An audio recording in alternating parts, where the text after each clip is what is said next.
Wir befinden uns mitten in der Predigtserie Holy. Der Thron setzt den Tod, wo wir wirklich ein neues Gewicht auf Intimität mit Gott legen wollen. Und wir sind gespannt, was du uns zu sagen hast. Let's go. Wunderbar. Viele Infos, es läuft unglaublich viel schon am Start des neuen Jahres. Können wir noch zusammen beten? Einfach einen Moment, unsere Augen schließen. Heiliger Geist, ich danke dir, dass du zu uns redest heute. Dass du für jeden von uns etwas bereit hast. Aus deinem Wort. Und dass es bei uns landet. Dass es nicht rein und wieder rausgeht. Wir danken dir, dass heute dein Wort Substanz in unserem Leben bringt.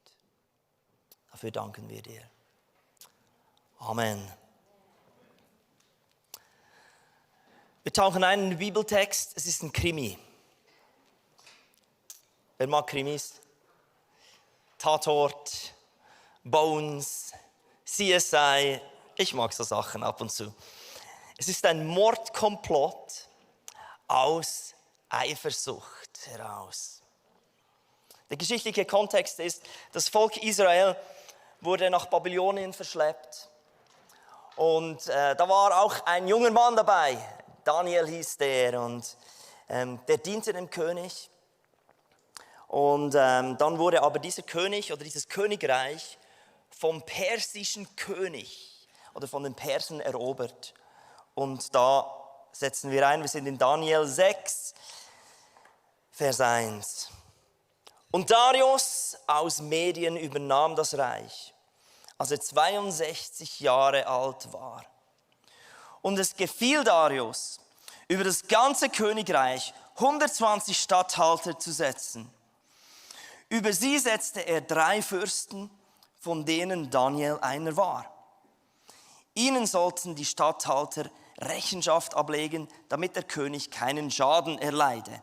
Oder andere Übersetzungen sagen, dass er entlastet wurde, ihm die Mühe abgenommen wurde.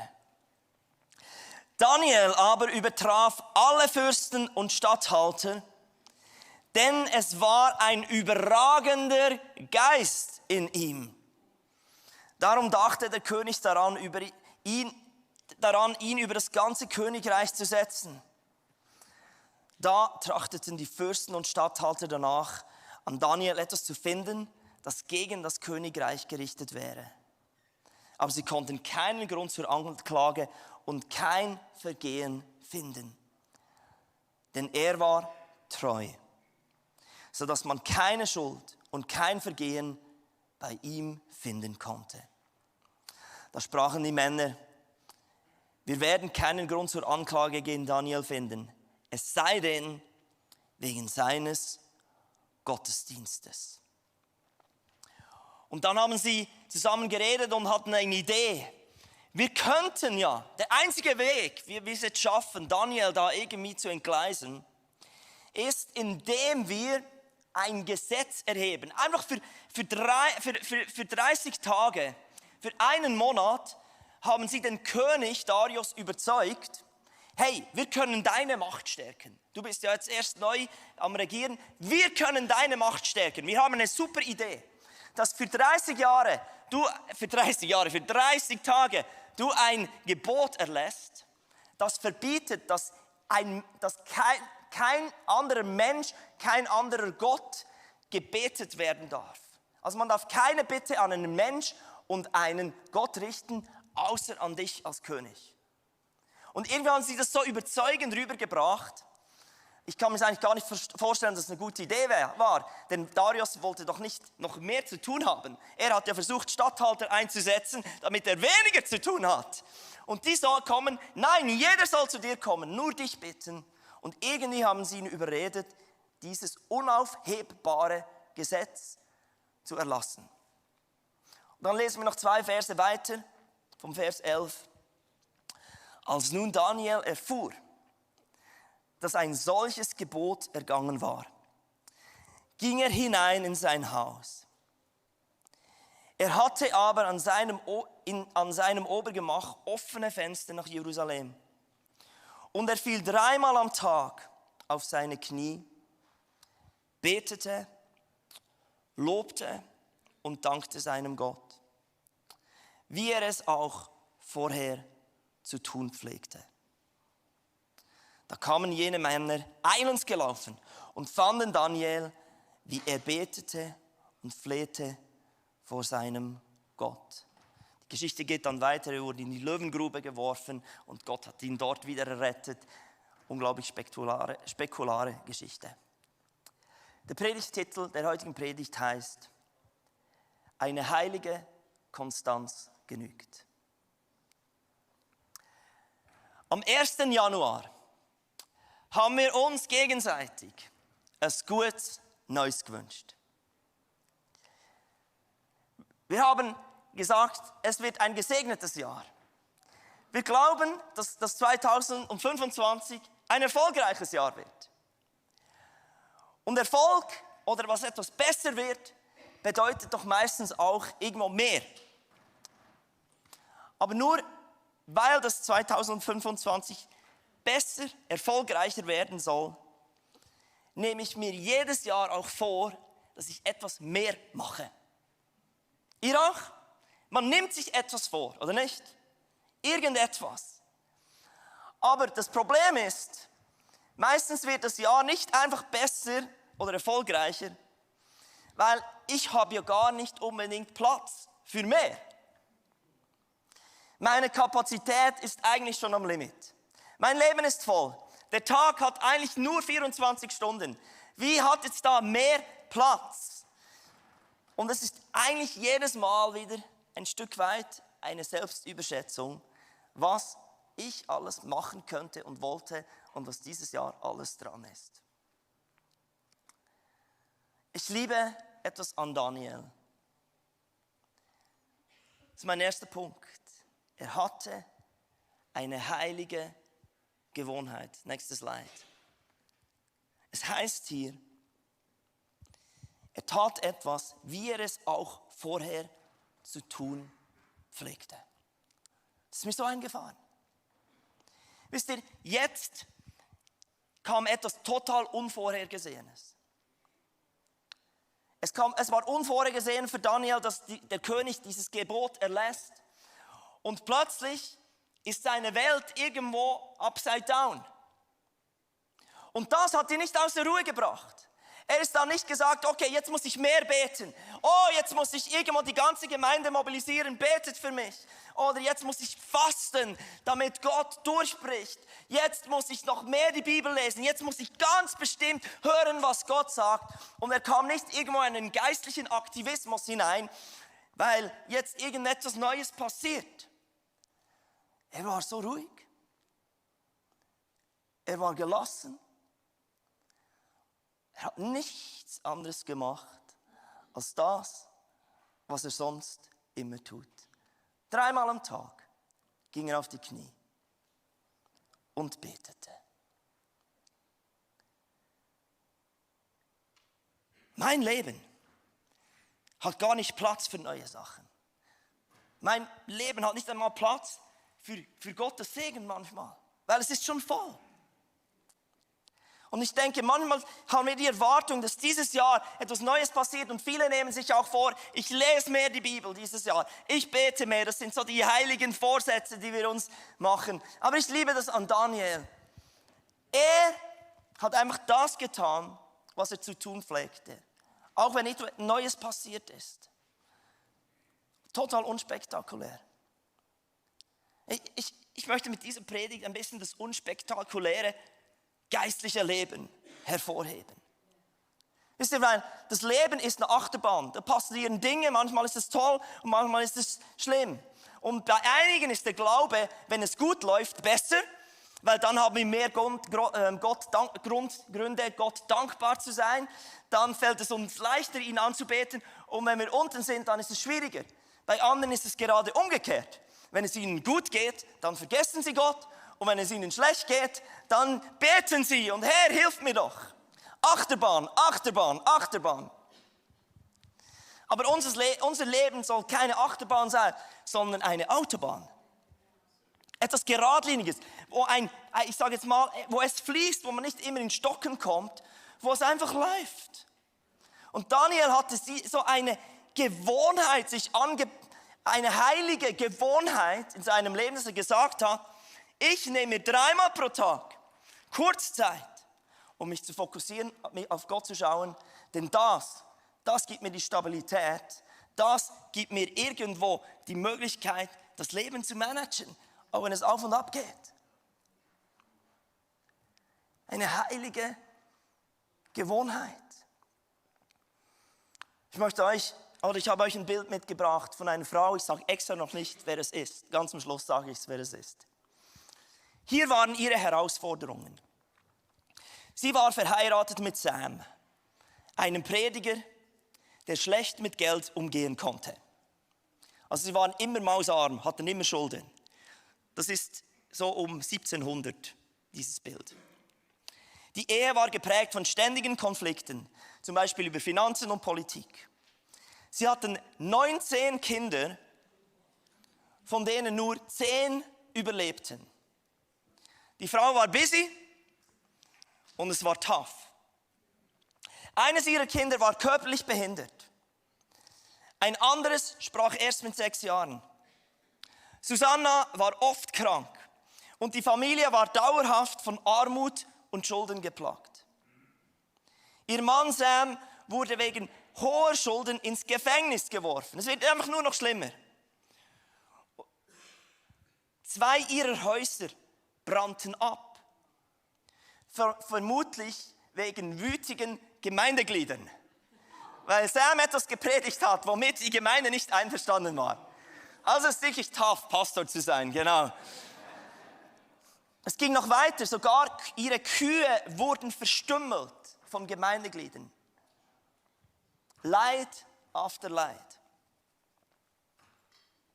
Ihr Hund wurde getötet und ihre Flachsfelder wurden verbrannt.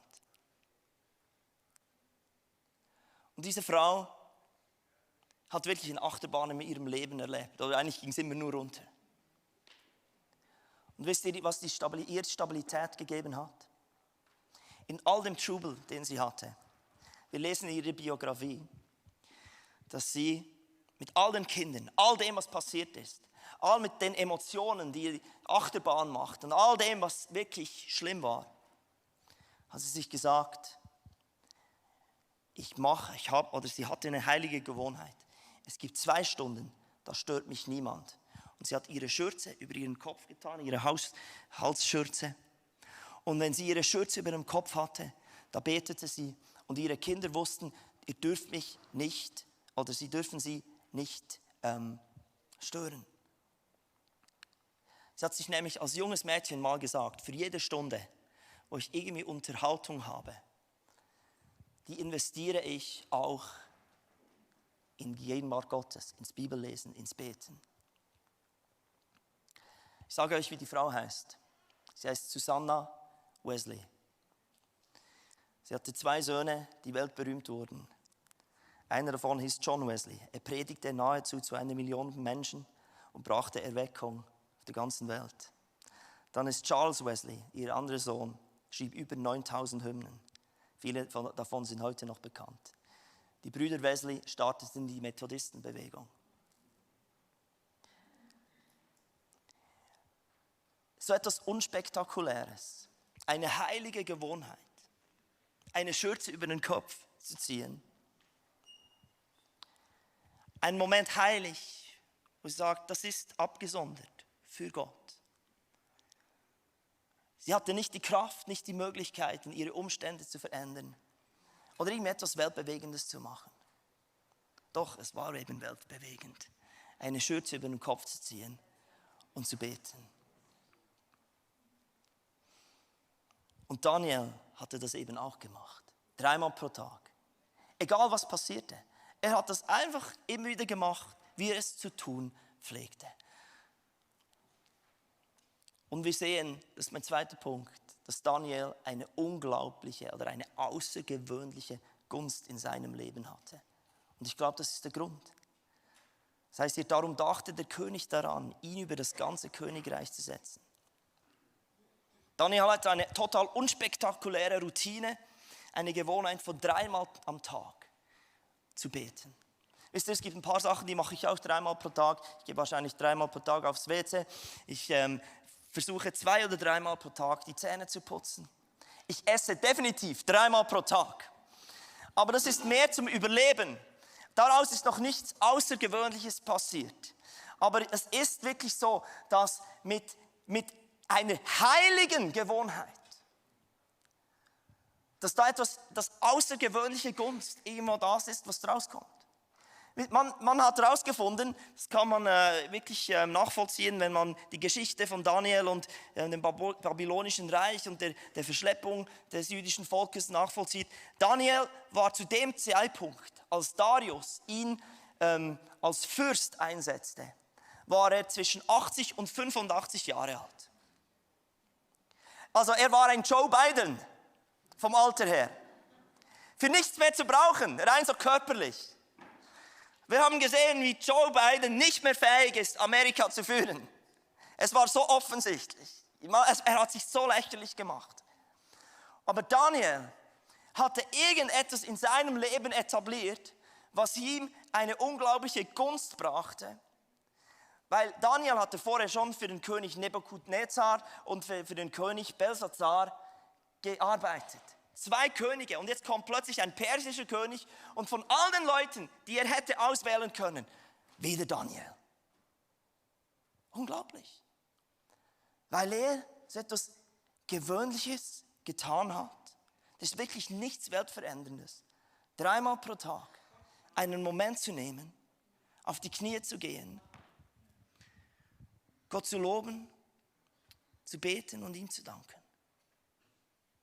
Und dann hat er wieder mit dem Leben, mit den Aufgaben einfach fortgefahren. Er hatte unglaubliche Gunst und ich kann euch sagen, wieso.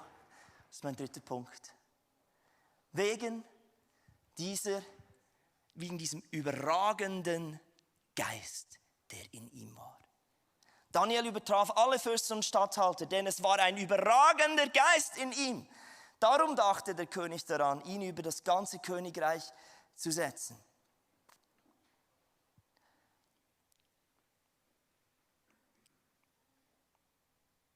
Wenn wir denken manchmal, wow, ich habe mir das und das vorgenommen. Ich träume von mehr. Es sollte doch mehr in unserem Leben möglich sein. Dann passiert, dass wir in einen geistlichen Aktivismus kommen. Und in unserer Interpretation ist von mehr Einfluss, von einfach mehr Gottes Wirken sehen, mehr Gottes Gunst sehen. Wir interpretieren es dadurch, dass wir sagen, weil wir leben in einer kapitalistischen Umgebung und in einer konsumorientierten Welt, mehr bedeutet wirklich auch eine Addition. Etwas kommt hinzu. Aber das biblische Verständnis ist wirklich nicht, dass mehr hinzukommt, sondern das biblische Verständnis von mehr ist Subtraktion. Weniger. Ihr glaubt es mir noch nicht.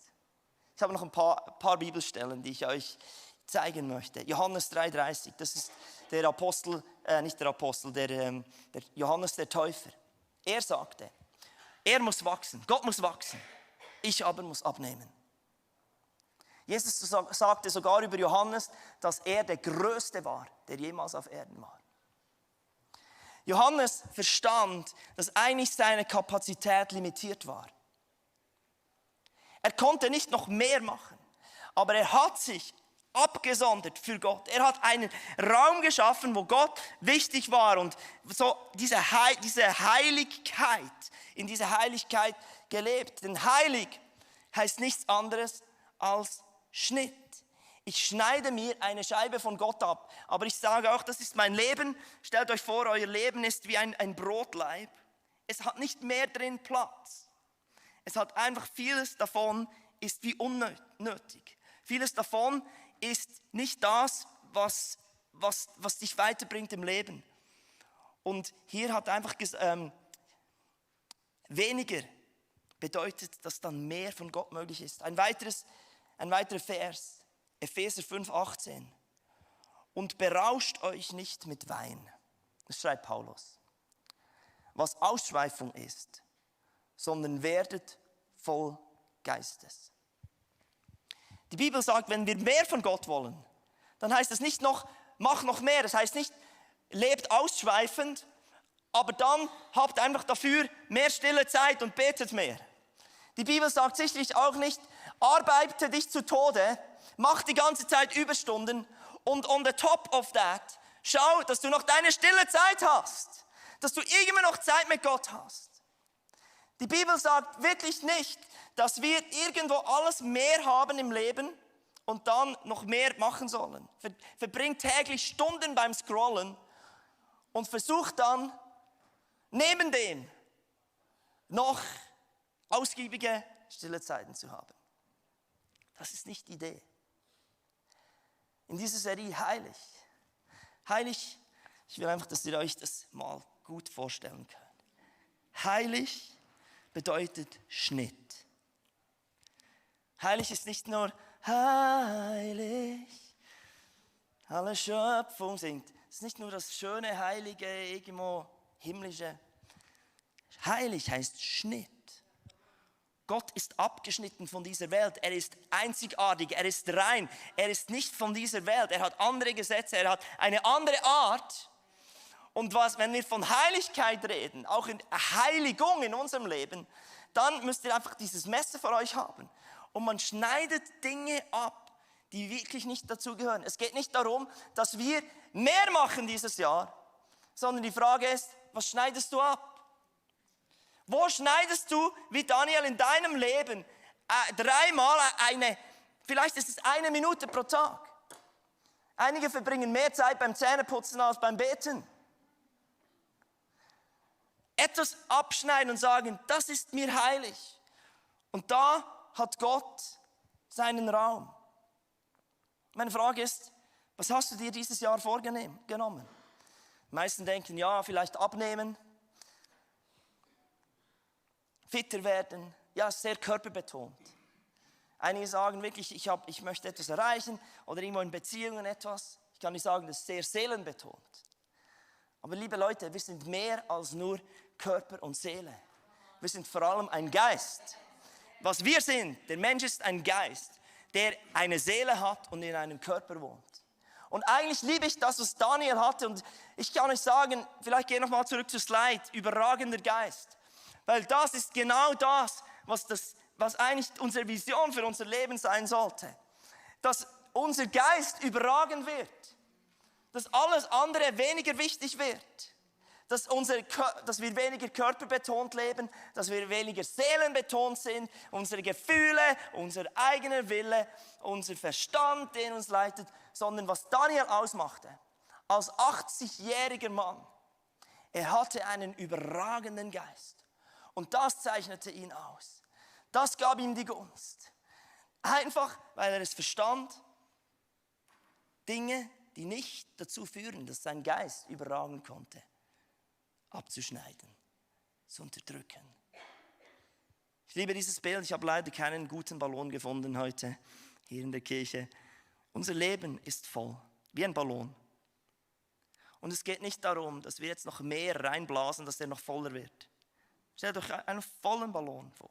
So einen langen, den da die Clowns brauchen.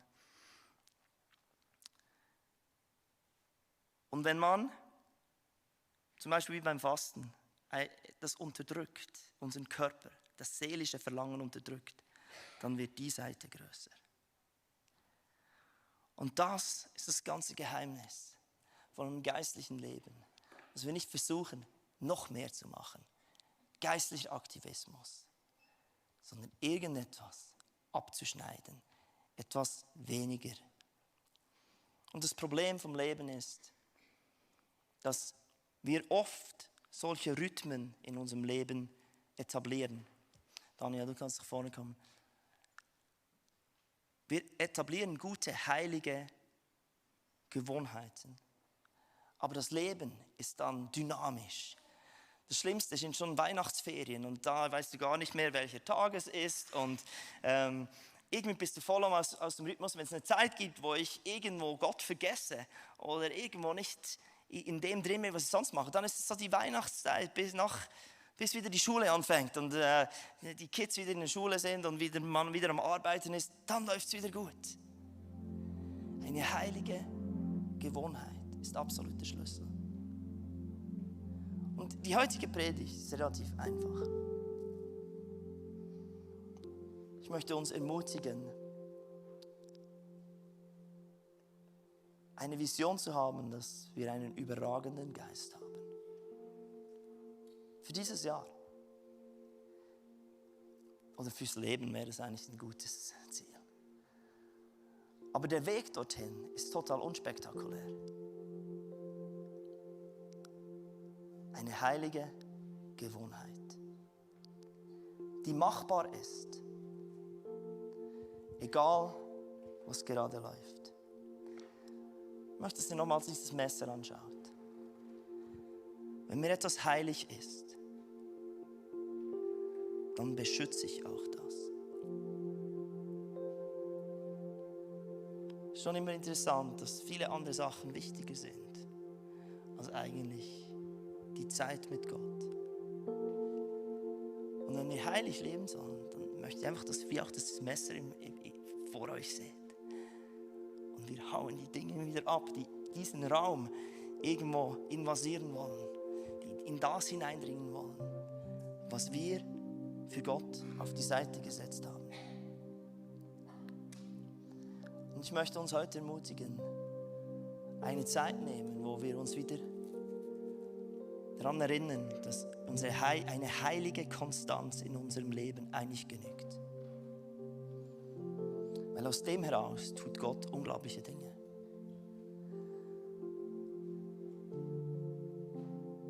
Eine heilige Konstanz genügt. Und wahrscheinlich hattest du viele gute Sachen in deinem Leben bisher etabliert gehabt. Und dann passiert irgendwie wieder etwas, eine neue Lebensphase, eine Beziehung, ein Kind, ein neuer Job, Wohnortwechsel, was es auch immer ist. Und wir kommen aus diesem Rhythmus heraus und verlieren etwas, was so großartig war. Ich habe für mich so ein paar heilige Gewohnheiten mal durchgegangen. Mit 16 habe ich mir eine gute heilige Gewohnheit angewohnt. Auf dem Weg zur Schule, ich hatte so einen Scooter, so eine kleine Vespa, die nur 40 fuhr. Und mein Weg war 20 Minuten zur Schule. Und ich hatte 3 Bäume auf diesem Schulweg. Und jeder dieser Bäume war für mich ein Reminder, wofür ich beten will. Einer war für meine Schulkollegen. Und weil ich 5 Tage die Woche dort vorbeigefahren bin und meine Ausbildung zum Primarlehrer ging 5 Jahre. Für 5 Jahre habe ich 5 Tage die Woche für meine Kollegen in der Schule gebetet. Das war eine super Gewohnheit. Ich habe mir mit 23 eine gute Gewohnheit angewohnt. Ich habe mir gesagt, der Sonntag ist der Tag des Herrn. Denn der Sonntag, der Tag des Herrn, der Sabbat, ist Gott heilig. Und eigentlich, das ist etwas, was ich behalten konnte. Der gehört einfach nicht mir. Der gehört Gott. Mit 24 habe ich mir eine weitere heilige Gewohnheit angewohnt. Ich habe gemerkt, wenn ich im Haus Gottes diene als Worshipleiter, dann kann ich am Samstagabend nicht noch in den Ausgang gehen. Ich muss ready sein. 2 Gottesdienste, Worshipleiter. Ich bin am Samstag nicht mehr in den Ausgang. Ich bin um 10:30 ins Bett, damit ich die Energie hatte, von morgens 7 bis abends um 7 Vollgas zu geben.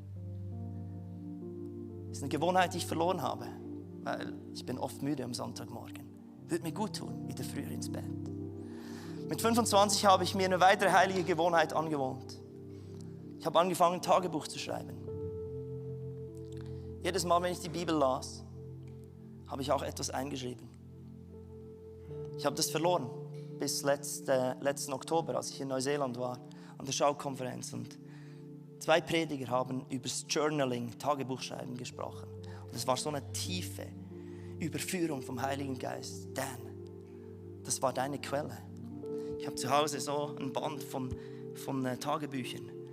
Und wenn unser Haus niederbrennen würde, ich würde die Kinder retten, meine Gitarren und die Tagebücher. Die Frau auch noch. Ja, die Frau hält da. Die Frau auch noch. Ich gehe davon aus, dass sie das auch alleine rausschreibt. I love you, love. I love you. I take you out. Yeah, yeah.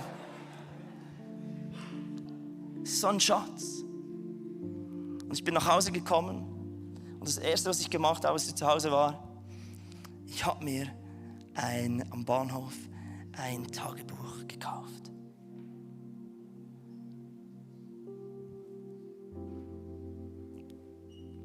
Mit 28 habe ich mir eine weitere heilige Gewohnheit angewöhnt. Ich habe mir gesagt, für jede Minute,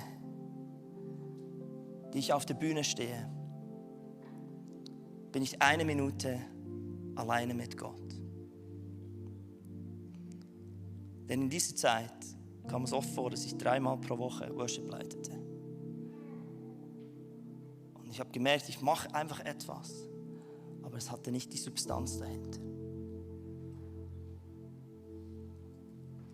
Es sind machbare Sachen, total unspektakulär. Aber ich glaube, es führt dazu, dass unser Geist überragend wird.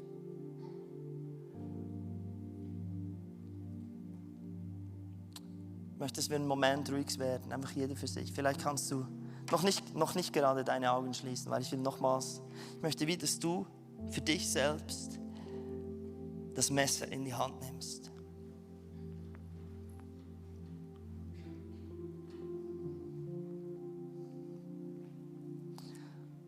Für dich, du hast jetzt so ein Messer in der Hand. Und bevor dass du von allen Sachen träumst und Sachen vorgenommen hast für dieses Jahr, möchte ich, dass du mal Dinge abschneidest. Jetzt ganz bewusst, und ich glaube, dass der Heilige Geist auch dich überführt hat oder dir Dinge gezeigt hat oder jetzt gerade in diesem Moment dir Dinge zeigen wird, die du wie abschneiden musst. Du hast dich jahrelang überschätzt, was alles drin liegt, was alles möglich sein sollte. Du hast so lange geträumt und bist enttäuscht worden. Du hast nicht die Kapazität für mehr.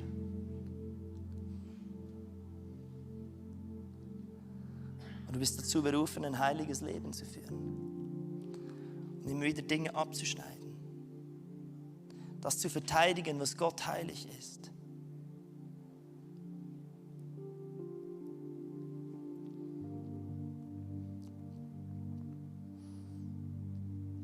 Heiliger Geist, ich danke dir für jeden von uns. Dass du nicht mehr von uns forderst, damit mehr drin liegt. Sondern heute, dieser 19. Januar 2025, soll ein Tag sein, wo wir einfach bewusst sagen, wir schneiden wieder etwas ab.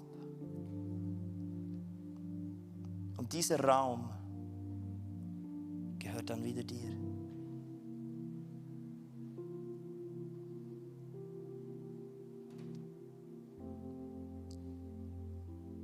Ich danke dir, Heiliger Geist, dass du jedem von uns auch zeigst, wie wir eine heilige Konstanz leben können. Etwas, das machbar ist. Nicht ein Wahnsinnsziel, das sowieso irgendwie nach 3 Tagen wo wir wieder auf dem Boden ankommen und merken, das ist gar nicht möglich. Daniel tat etwas, was er immer tat. Egal wie stürmisch das Leben war. Egal, was alles passiert ist.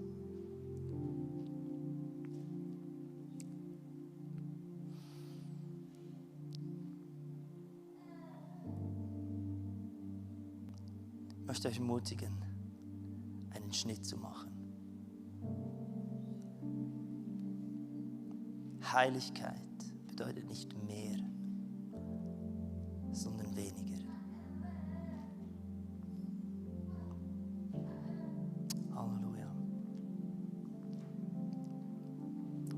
Ich heute Morgen um 8 die Predigt so den letzten Schliff gegeben habe, bin ich duschen gegangen.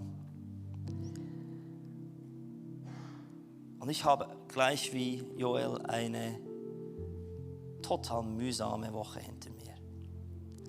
Also ich habe Erfahrung im Fasten. habe eine Woche lang voll gefastet und es war wahrscheinlich das Schwierigste, das ich je erlebt habe. Normalerweise ist einfach der zweite Tag unglaublich schwierig. Das war bei mir der Dienstag. Und dann am Mittwoch, am dritten Tag, verwache ich plötzlich so um zwischen 5 und halb 6 normalerweise. Ich brauche gar keinen Wecker. Irgendwo bin ich ready. Und das ist wie ein Hunger fürs Leben.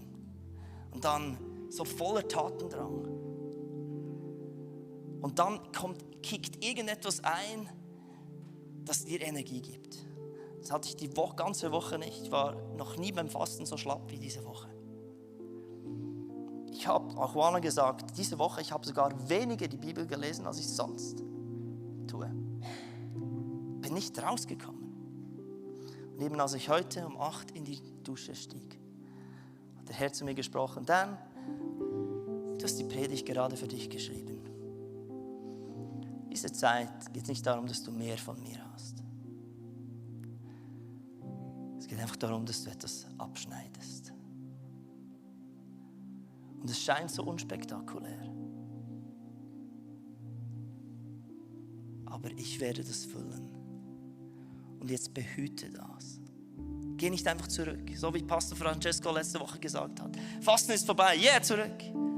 Sondern es Dinge abgeschnitten. Und das soll mir heilig bleiben. Ich lade euch ein, noch aufzustehen.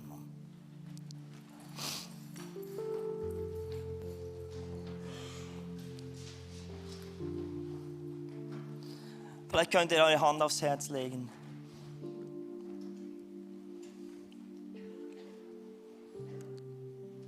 Sagen, Herr, hier bin ich.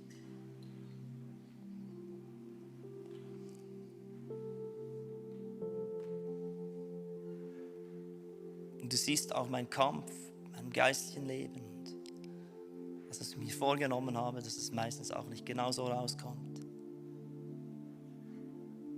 Ich danke dir für das Leben von Daniel. Was du mit deinem Mann tun konntest, über all die Jahre. Ein Mann, der eine heilige Gewohnheit einfach pflegte.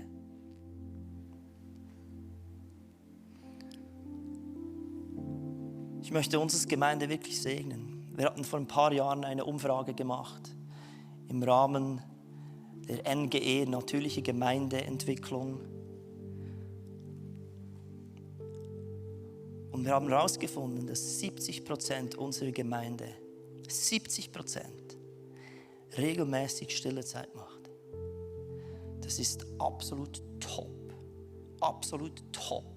Regelmäßig, 70% liest regelmäßig die Bibel. Das war so, yes!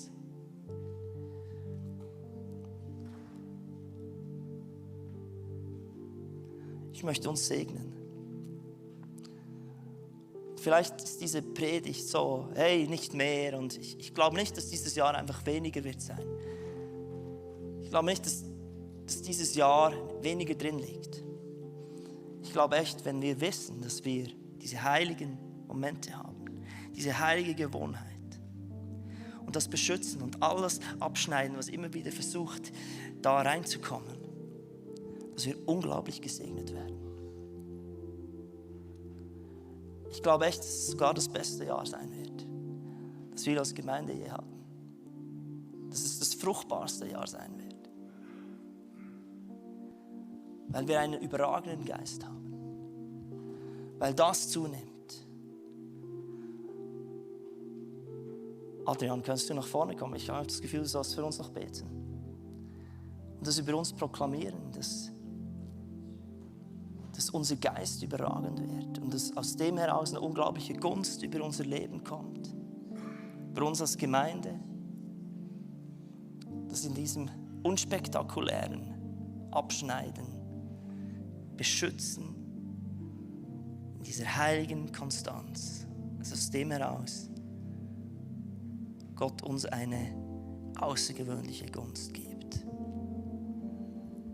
Darf ich ein, eure Hände Segen zu empfangen? Ja, und Jesus, wir kommen vor dich. Wir kommen einfach vor dich, wir sind vor dir. Und wir strecken uns aus nach dir. Und wir wollen dir einfach sagen, wir sind eine Gemeinde, die sich ausstreckt nach dir.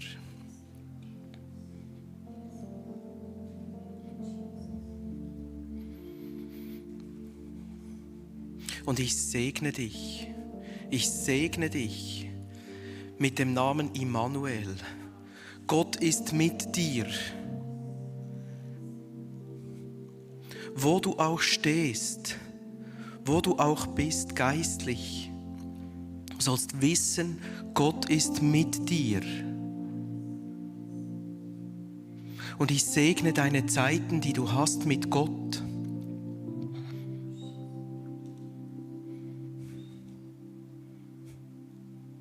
Mit frischer Offenbarung. Und ich spreche dir zu, Gott spricht zu dir. Gott spricht zu dir.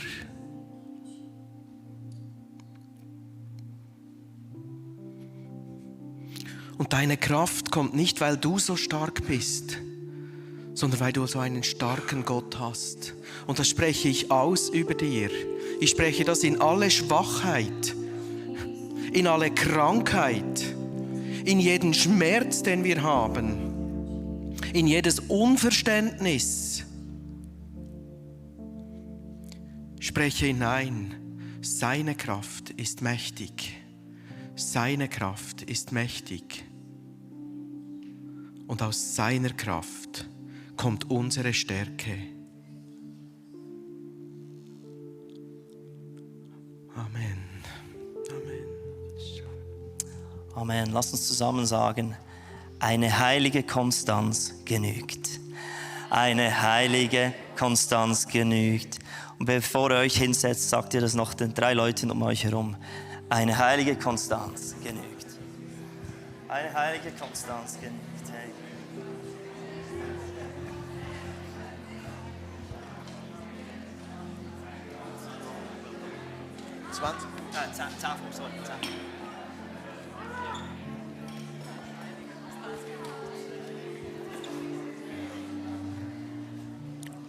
Amen. Eine heilige Konstanz genügt. Und sie ist so wichtig, wisst ihr? Und ich weiß nicht, wieso ich gebe. Vielleicht ist es, ihr habt das wirklich im Herzen und praktisch ist es irgendwie schwer umzusetzen. Ich möchte euch ermutigen, bleibt dran. Redet mit jemandem drüber. Es ist so wichtig, dass wir uns einfach ganz simpel diese Zeit nehmen für Gott. Sie ist nicht nur für die Heiligen, für die Pastoren, für die Daniels. Sie ist für jeden. Plant euch das wirklich ein. Und vielleicht seid ihr heute hier und ihr hört davon wie vom ersten Mal. Und wisst ihr, das Schöne am Evangelium, an das wir glauben, ist es weniger wirklich mehr. Es geht nicht um Leistung, sondern es geht um die Gnade und die Güte von Gott. Es ist ganz einfach erklärt, dass Gott uns Menschen geschaffen hat, dass er uns liebt. Und dass wir als Menschen aber nicht die Leistung erbracht haben und erbringen, mit diesem Gott in Verbindung zu bleiben. Wir haben es immer wieder versucht, wir lesen es in der Bibel und vielleicht versuchst du es persönlich immer wieder, aber du schaffst es nicht. Und Gott hat das gesehen und dann ist dieser Jesus gekommen. Und er hat gelebt und er ist gestorben und er ist wieder auferstanden und lebt jetzt in unseren Herzen und gibt uns die Kraft und gibt uns die Möglichkeit, neu die Beziehung mit Gott zu leben. Es ist seine Kraft, es ist sein Geist, der Daniel empfangen hat, den wir empfangen, der uns in diesem Leben leben lässt. Und wenn das du bist, wenn du das erste Mal heute davon hörst, während alle Augen geschlossen sind, machen wir das wirklich, schließen wir alle unsere Augen, ganz etwas Privates. Und wenn du das erste Mal davon hörst und sagen willst, doch, ich will Ja sagen zum Glauben, ich will Ja sagen zu diesem Jesus, dann bitte ich dich ganz kurz, deine Hand zu heben. Oder wenn du lange Zeit ohne diesen Jesus unterwegs warst, lange Zeit gesagt hast, hey, ich habe da gar nicht so viel Wert darauf gelegt oder Zeit mit Gott, das war mir nicht so wichtig. Und heute Morgen möchte ich mich aber neu entscheiden, das nochmal zu machen, nochmal in diese Beziehung hineinzugehen. Wenn das du bist, ich zähle auf 3 und dann heb deine Hand. Niemand sieht das. Das ist deine private Entscheidung. Auf 3. 1, 2, 3.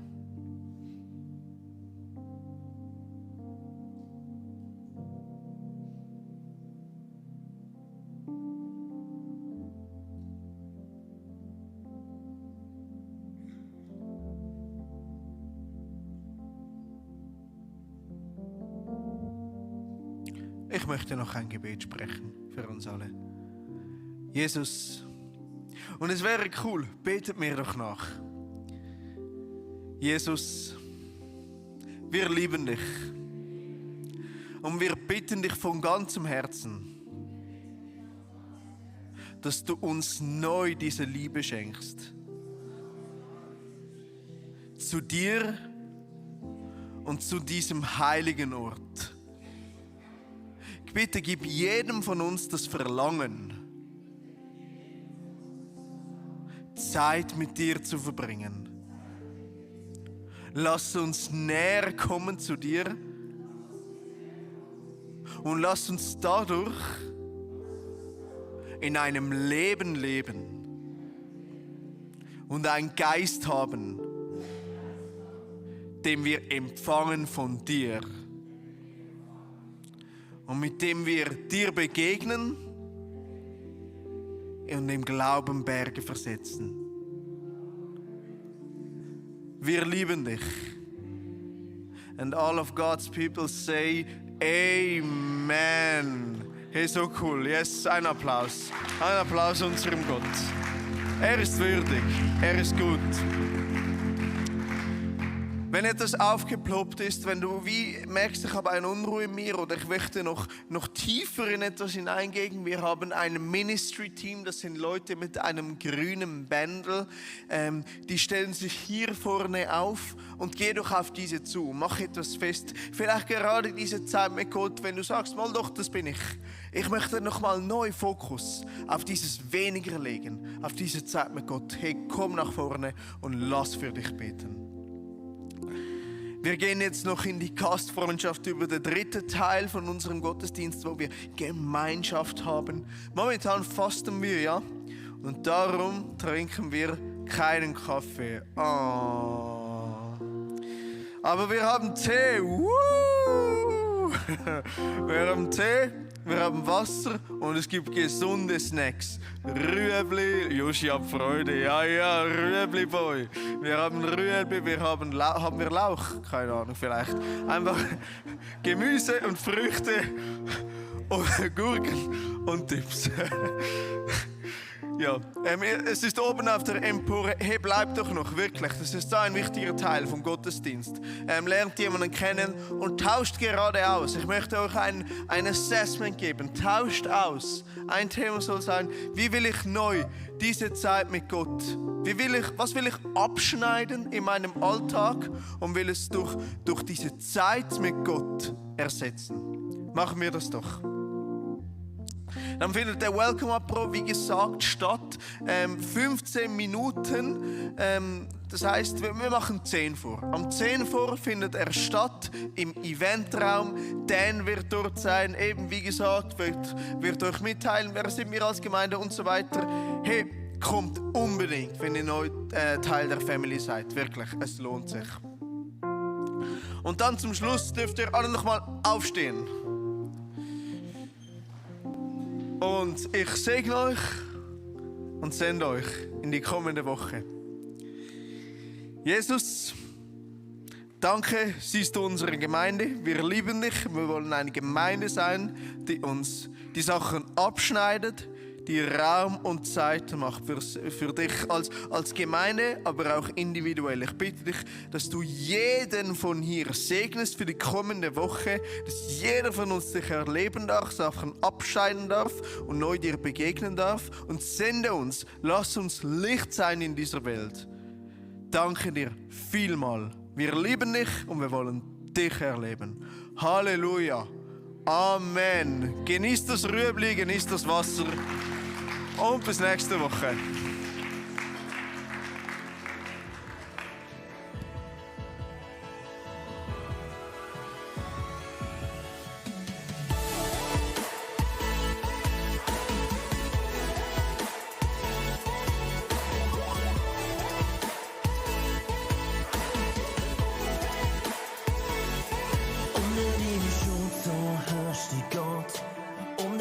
Gnade, die nie aufhört, raubt uns nicht die Zuversicht, dass das geschieht, was du versprichst.